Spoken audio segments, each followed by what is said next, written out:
Perkenalkan, nama saya Rubiana F. Saragi dari kelas TK 6A. Dalam video ini, saya akan menjelaskan bagaimana teknik akses sistem komunikasi satelit.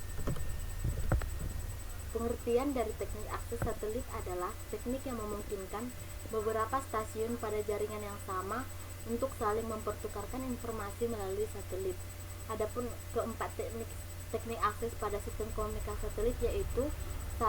Sistem Single Channel Per Carrier atau SCPC, 2. Frekuensi Division Multiple Access atau FDMA, 3. Time Division Multiple Access atau TDMA, 4. Sistem Kode Division Multiple Access atau CDMA. Keempat teknik tersebut akan saya jelaskan satu persatu. Yang pertama, Sistem Single Channel Per Carrier atau SCPC merupakan salah satu teknik akses yang berfungsi untuk melaksanakan proses pengolahan kanal suara dengan band frekuensi dari 0,3 sampai dengan 3,4 kHz menjadi saluran radio frekuensi yang terletak pada frekuensi sekitar 6 GHz untuk dipancarkan ke satelit, dan atau sebaliknya mengubah saluran radio frekuensi yang terletak pada frekuensi sekitar 6 GHz menjadi saluran suara. Dalam praktek penggunaannya, sistem SCPC dapat dioperasikan dalam 4 jenis mode operasi, yaitu 1. Mode D atau Domain Assessment, di mana cara pengoperasiannya frekuensi pembawa serta tujuan komunikasi dapat dipilih sesuai kebutuhan dan diatur oleh master station. Jadi untuk suatu hubungan tidak selalu menggunakan frekuensi yang tetap, karena semua carrier dapat digunakan secara bergantian sesuai dengan kebutuhan. Yang kedua, mode Phasor atau Phase Reassessment Service. Mode ini yaitu cara pengoperasiannya di mana pengguna carrier tidak fix, tapi tujuan komunikasinya fix. Ini berguna untuk lebih mempercepat komunikasi ke suatu kota tertentu.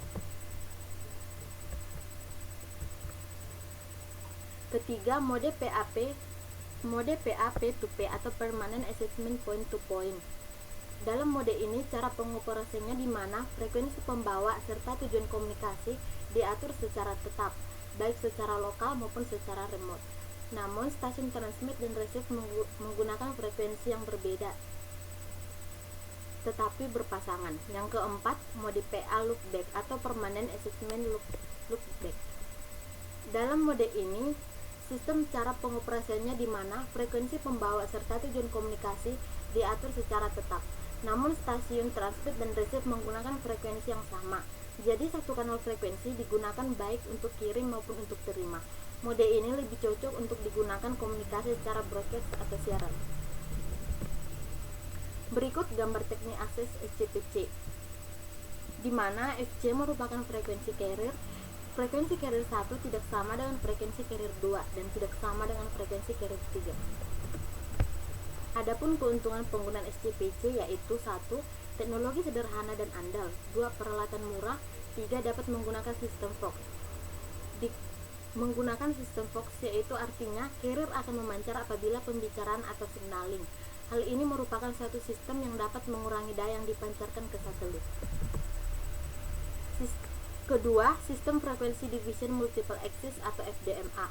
Sistem ini merupakan salah satu teknik akses sistem dengan menggunakan modulasi frekuensi, dan tiap-tiap stasiun bumi dibedakan frekuensi pancarnya. Berikut gambar konsep dasar sistem FDMA dan alokasi frekuensi pada sistem FDMA.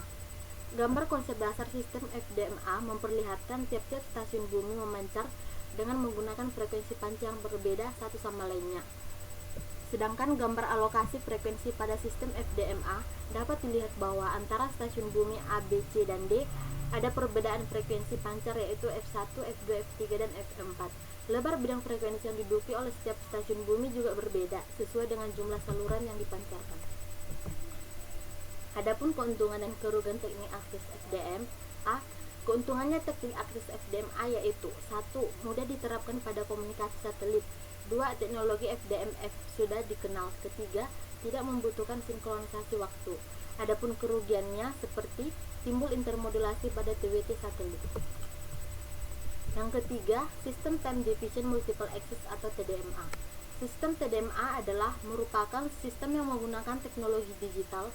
Tiap-tiap stasiun bumi akan memancarkan sinyal ke satelit menurut celah waktu yang telah disediakan secara bergiliran, sedangkan frekuensi pancar dari setiap stasiun bumi semuanya sama. Setiap stasiun bumi memancarkan sinyal ke satelit dalam bentuk burst secara bergantian menurut celah waktu masing-masing.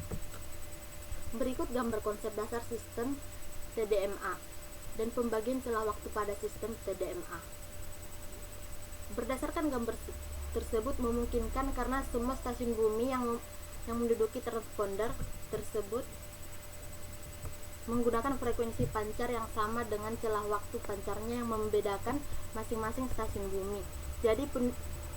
Jadi pendudukan transponder oleh sinyal-sinyal dari semua stasiun bumi yang tergabung dalam jaringan TDMA berbentuk burst dengan celah waktu tertentu, dan antara burst terdapat celah waktu yang sempit sebagai good time agar tidak terjadi overlapping pada burst tersebut.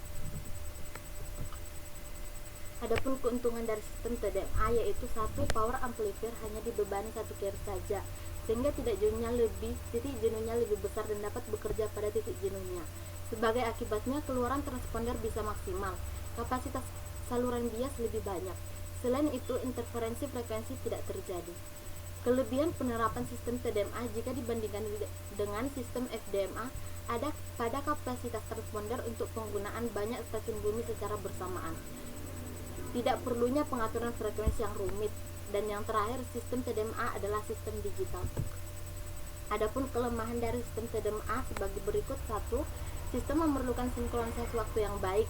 Kedua, delay time diakibatkan oleh jarak harus menjadi pemikiran sebab jarak dari setiap stasiun bumi ke satelit tidak sama. Ketiga, peralatan untuk sistem TDMA cukup mahal. Dan yang teknik akses yang terakhir yaitu sistem kode division multiple access atau CDMA. CDMA merupakan salah satu teknik akses di mana teknologi multi-user masing-masing user menggunakan kode yang unik dalam mengakses saluran yang terdapat pada sistem, di mana sistem CDMA memiliki lebar frekuensi yang cukup lebar dan tahan terhadap gangguan. Untuk lebih jelasnya dapat dilihat pada gambar berikut, yaitu konsep dasar sistem CDMA dan blok pengkodean sistem CDMA.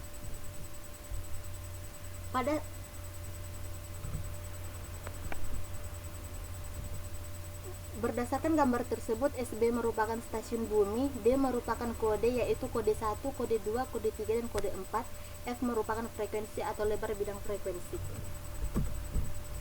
Kode tersebut harus memiliki sifat sebagai berikut. 1. Tiap kode dapat dibedakan secara mudah dari bentuk replikannya yang dipisahkan secara waktu. 2. Tiap kode dapat dibedakan secara mudah tanpa memandang kode lainnya digunakan pada jaringan. Transmisi kode yang dikombinasikan dengan informasi yang berguna membutuhkan availability bandwidth radio frekuensi yang lebih besar daripada yang dibutuhkan untuk mentransmisikan informasi secara terpisah. Berikut video penjelasan saya tentang teknik akses. Saya ucapkan terima kasih.